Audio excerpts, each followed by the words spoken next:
नमस्ते everyone, welcome back to my YouTube channel. तो आज की वीडियो जो है डायबिटिक पेशेंट के लिए है। इस वीडियो में हम जानेंगे कि कौन कौन से ऐसे आसन और प्राणायाम हैं जो कि डायबिटीज़ यानी कि ब्लड शुगर लेवल को कंट्रोल करने में हेल्प करेंगे, क्योंकि डायबिटीज़ एक ऐसी डिजीज़ है जो कि मेडिसिन से भी कंट्रोल नहीं की जा सकती है। तो योगा एक अल्टरनेटिव मेडिसिन की तरह इसको हेल्प करेगा। आप मेडिसिन भी लेते रहे और yoga as a alternative medicine भी आपको हेल्प करेगा। योगा से पैनक्रियाज को स्टिमुलेशन मिलेगा और हेल्प करेगा हमारे हार्मोन्स को बैलेंस करने में। तो चलो वीडियो को स्टार्ट करते हैं। सो फर्स्ट आसन जो हम करेंगे वो है मत्स्येंद्र आसन, अर्ध मत्स्येंद्र आसन। उसके लिए अपने बॉडी को लेफ्ट या राइट साइड आप इस तरह से टर्न करें, अपने पैरों को सामने की तरफ इस तरह से फैला दें। अब अपने राइट लेग को जो है इस तरह से बेंड करेंगे नी से और नीचे रख देंगे जमीन पर। अब अपनी लेफ्ट लेग को इस तरह से राइट नी के साइड में आप लेके जाएंगे। पैर का तलवा जमीन से लगा होना चाहिए, as you can see me. And अब राइट हैंड को इस तरह से उठाएंगे और लेफ्ट नी के इस साइड पे रख देंगे। अब लेफ्ट हैंड को इस तरह से पीछे प्लेस करेंगे और गर्दन को भी लेफ्ट साइड टर्न करेंगे। तो ये एक ऐसा आसन है जो कि सबसे ज़्यादा फायदेमंद है डायबिटीज़ के पेशेंट के लिए।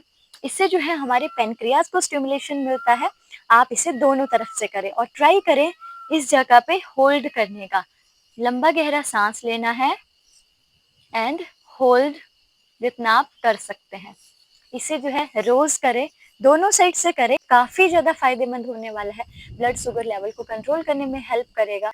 Our next practice is Paschimottanasana. Again, for this practice, you have to turn your body to the left or right side. And now, while inhaling, you have to raise your hand like this. And while exhaling, bend your back down like this. Again, सांस को भरो ऊपर and सांस को छोड़ते हुए नीचे। इस प्रैक्टिस को जो है आप 5 से 10 बार डेली करें। एंड देन जब आप थक जाओ तो होल्ड करो और ट्राई करना है ब्रीदिंग को भी होल्ड करने का। जहां तक आपसे हो रहा है उतना ही करें।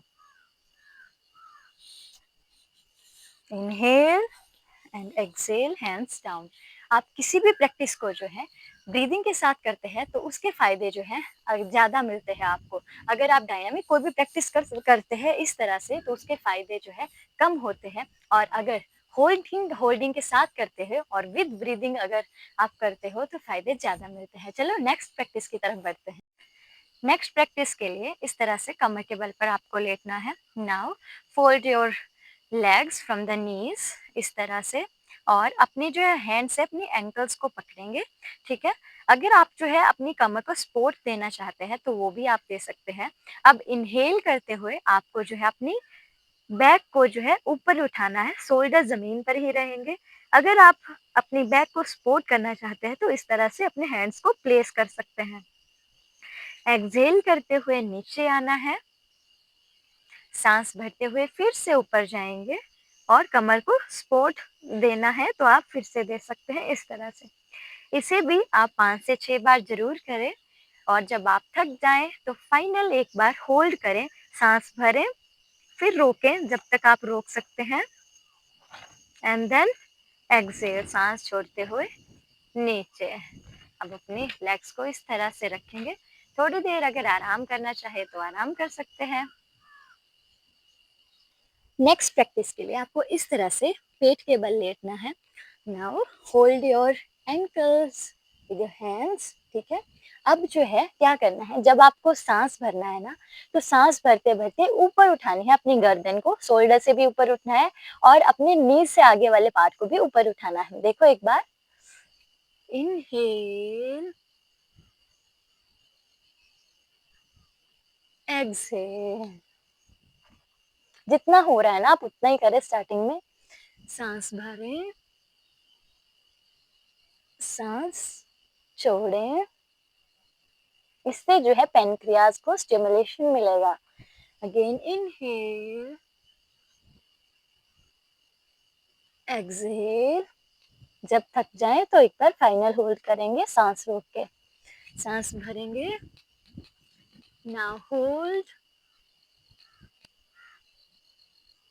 जब थक जाओ देन एक्सहेल एंड फिर थोड़ी देर इस तरह से आराम करेंगे मकरासन में। अब बढ़ते हैं अपनी फाइनल प्रैक्टिस की ओर, जो कि है वज्रासन। उसके लिए अपने लेग्स को इस तरह से आगे फैला देंगे। Now fold your one leg from the knee like this and then second, और आपकी जो हील्स है ना वो आपके हिप्स के नीचे होनी चाहिए। नाउ थोड़ा सा स्प्रेड करेंगे इस तरह से। अब जो है इनहेल, सांस भरेंगे हाथ ऊपर, and then exhale like this. इस तरह से जब भी आप खाना खाते हैं ना उसके बाद जो है इस तरह से ज़रूर बैठे। अगर आप डायबिटिक वाले हैं तब तो पक्का ही आपको बैठना है इस तरह से। ठीक है, थोड़ी देर होल्ड करेंगे, और यही जो है आपके लिए रिलैक्सेटिव आसन मैं आपको फाइनल बता रही हूँ, जो कि आपको इन 4 प्रैक्टिस के बाद करना है। अपनी सांस को जो है नॉर्मलाइज करने की कोशिश करनी है। तो हमारा लास्ट जो है एक लौता ऐसा प्राणायाम, जो कि किसी भी डिजीज के लिए हम ऐसा नहीं कह सकते कि आपको इसकी प्रिकॉशन रखनी है। लाइक आप इस अगर ऐसी डिजीज है तब आप ये प्राणायाम नहीं कर सकते। एक बैलेंसिंग जो प्राणायाम है ना वो है ये, वो कहते हैं इसे अनुलोम विलोम प्राणायाम। तो इसके लिए अगर आप इस तरह से बैठना चाहे तो ऐसे बैठिए। You can sit on vajrasana also, जो मैंने आपको पहले बताया। एंड अगर अर्ध पद्मासन आपको लगाना है तो एक टांग को इस तरह से ऊपर रखें। ठीक है, अपनी हैंड्स की ज्ञान मुद्रा बनाएंगे इस तरह से। ठीक है, अब अपनी राइट हैंड की जो है इस तरह से मुद्रा बनाएंगे। ये देखो, लास्ट की 2 फिंगर इस तरह से है, और ये जो अंगूठा है इस तरह से है, और हमारी जो फर्स्ट एंड सेकंड फिंगर है वो इस तरह से है। ठीक है, अब अपने थंब से जो है राइट नॉस्ट्रिल को आपको बंद करना है, और सांस भरनी है हमारे लेफ्ट नॉस्ट्रिल से। धीरे धीरे सांस भरनी है। अब होल्ड करेंगे जब तक होल्ड कर सकते हो, एंड देन सांस को छोड़ना है राइट से। अगेन हमारे दाएं नॉस्ट्रिल से ही आप सांस भरेंगे। Again hold and exhale through the left nostril. एक बार फिर से कर लेते हैं।